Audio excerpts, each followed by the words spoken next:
जो हम देखते हैं कि हमने कुछ गेन्स भी किए दहशतगर्दी में, लेकिन फिर वो गेन्स लॉसेस में तब्दील हुए। अब इस टाइम दो सूबों में सबसे सूरत हाल गंभीर है। जो 2014 में कैर साहब आपको याद होगा कि जो नेशनल एक्शन प्लान बना था उसमें कराची का और पंजाब का भी बड़ा जिक्र था, लेकिन मेरे ख्याल में आज हम ये कह सकते हैं कि कम से कम इन दो इलाकों में हालात बेहतर हुए हैं। लेकिन खैबर पख्तूनख्वा और बलूचिस्तान, यहां पे दहशतगर्दी की लहर एक बार फिर आई है।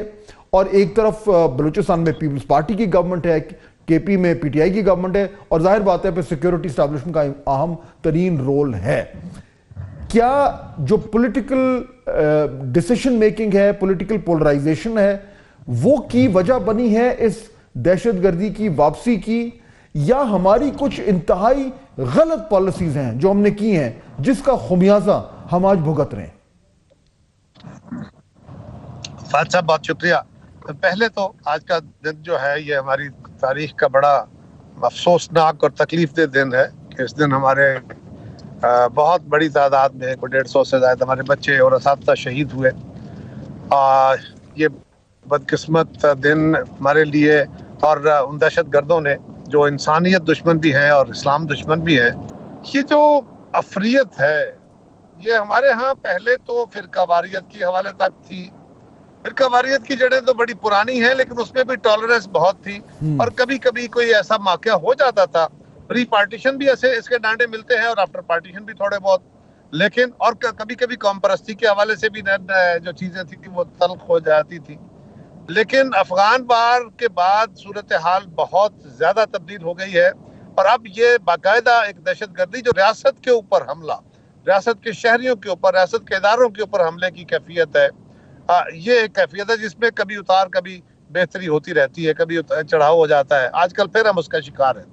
आपने सवाल किया कि उस वक्त हमने एक यकसुई के साथ कौमी पॉलिसी तश्कील दी APS के बाद, और उसका नतीजा ये निकला कि हम बेहतर रिजल्ट ले सके।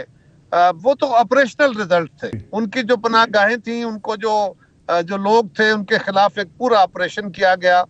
ऑपरेशन सर्जरी करके आप चीजें निकाल तो देते हैं, आप सरतान को जड़ से उखाड़ने के लिए फिर उसके बाद केमोथेरेपी करते हैं, फिर आप वो जो शुआएं लगाते हैं, तब जाके कहीं उससे जान छूटती है, क्योंकि ये भी एक सरतान है। अब उस सरतान का बुनियादी जो कजिया है, एक उसकी ऑपरेशनल साइड है और उससे बड़ी जहां से ये पैदा होता है वो उसका फिक्री साइड है। हमने उसका फिक्री मुकाबला नहीं किया। अगर हमारा ये ख्याल हो कि हमारी फौज या हमारी सिपाह या हमारी हुकूमत इसका फिक्री मुकाबला भी करे और उसका अमली मुकाबला भी करे, तो ये नहीं। ये क्यों नहीं किया कैर साहब? हमें किसकी जिम्मेदारी थी? किसकी जिम्मेदारी थी? क्योंकि नेशनल एक्शन प्लान जो आप देखें जो 2014 में बना, फिर उसका एक रिवाइज वर्जन भी आया, वो बड़ा जामे डॉक्यूमेंट था।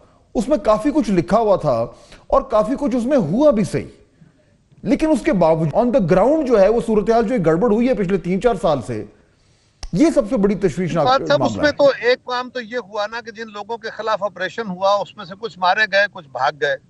जो भाग गए उन्होंने जाके अफगानिस्तान में पनाहें ले ली। उनको दोनों तरफ से ईस्ट वेस्ट से सपोर्ट मिलती थी और फिर उन लोगों को पाकिस्तान में लाके बसा दिया गया कि जी ये हमारे भाई हैं, भटके हुए हैं। अब उन भाइयों ने फिर दोबारा अंडे बच्चे दिए हैं और वो हमारे लिए अजाब बन गए। एक उसका पहलू ये है। दूसरा पहलू ये है कि जो फिक्री जहत है उसमें अनफॉर्चुनेटली हमारे मुल्क की एक बड़ी आबादी आज भी और मजहबी जमातें आज भी, जब आप उसके खिलाफ कोई फिक्री बात करते हैं तो कोई ना कोई सेगमेंट जो है वो किसी न किसी फिरके से तल्लुक रखने वाला, वो उसको अपने ख्यालात के खिलाफ डिक्लेयर करके उसके खिलाफ खड़ा हो जाता है और फिर बाकी लोग उसका साथ देना शुरू हो जाते हैं। हुकूमतें हमारी डरी होती हैं और डरी हुई कमजोर हुकूमतें कभी भी इसी तरह सोचों का मुकाबला नहीं कर पाती। ये बड़ी बदकिस्मती। लेकिन कैरा साहब ये आपकी बात दुरुस्त है, लेकिन जो हुकूमतें जो अगर डरी हुई हैं तो वो आज भी ऐसी हैं। यानी आप देखें पाकिस्तान, मैं भी पहले एग्जांपल दे रहा था कैरा साहब, 2013 का इलेक्शन जो था, किस तरीके से चुन कर पाकिस्तान पीपल्स पार्टी को और ANP को टारगेट किया गया था। उसके बाद जाहिर बात है पॉलिटिकल पार्टीज को क्या मैसेज गया कि अगर आप इस तरह का कुछ करेंगे, ऐसी पोजीशन लेंगे तो आपके ऊपर इस तरह के हमले होंगे। तो अब ये तो एक हार्श फैक्ट ऑफ लाइफ है। तो पॉलिटिकल गवर्नमेंट्स तो डरी हुई हैं, सवाल ये अब करें क्या? नहीं फाद साहब, हम तो डरे हुए नहीं थे ना आज हैं। हम तो जितनी हिम्मत कर सकते थे उस वक्त भी की, और उसकी सजा हमें 2013 के इंतखाब में भी मिली। आपके इल्म में है कि हमें कैंपेन नहीं करने दी गई, हमारे लोगों को बाहर नहीं निकलने दिया गया। एएनपी को भी बहुत बड़ी सजा मिली, उनके भी बहुत सारे लोग शहीद किए, हमारी अपनी कायद को शहीद कर दिया गया। अब सवाल है कि हम तो जो कुछ कर सकते हैं कर रहे हैं, लेकिन बाकी जमातों की तरफ से ये यकसुई नहीं थी। साबका हुक्मरान जो थे, उससे पहले वाले, पिछले वाले और उससे पिछले वाले, ये 2-3 अगर आप हुकूमतें देखते हैं तो वहां सूरत हाल कोई अच्छी नहीं थी। अगर मैं आज उसका सबका तज़किरा करूं कि काफ लीग ने क्या कहा, मुस्लिम लीग ने क्या कहा, पीटीआई ने क्या कहा, तो सिवाय तलखी के कुछ नहीं निकलेगा। लेकिन देखना यह है कि हम अपने गेन्स के लिए या अपने लोगों को अपनी तरफ अट्रैक्ट करने के लिए, या एक सेगमेंट ऑफ सोसाइटी जो रिलीजियोसिटी का शिकार है, रिलीजन का नहीं, रिलीजियोसिटी का शिकार है, एक खास फिक्र का, हम उसकी सिंपथीज जो है वो अपने साथ रखने के लिए ये फैसले करते हैं। लेकिन ये मसले हल किसने करने का? यही तो मसला है। मसले तो आप लोगों ने ही हल करने हैं।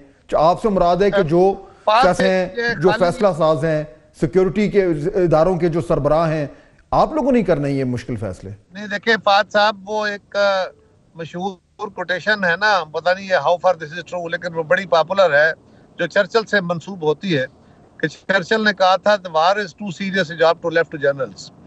इसी तरह this terrorism too serious a job to left to only the government. ये पूरी सोसाइटी ने, आपने, मीडिया ने, आप ओपिनियन मेकर्स हैं, आपका बहुत बड़ा रोल है, उलमा का बहुत बड़ा रोल है, लेकिन हम बहुत ज्यादा मुनकसिम हैं। हमें एक दूसरे की गुफ्तगू, एक खुदा, एक रसूल, एक किताब को मानने वाले, एक दूसरे का ज़ैली मौज़ूई इश्यूज के ऊपर गला काटने को तैयार है, टॉलरेंस की बातें करते हैं, आपस में बैठने को टॉलरेट करते नहीं एक दूसरे को।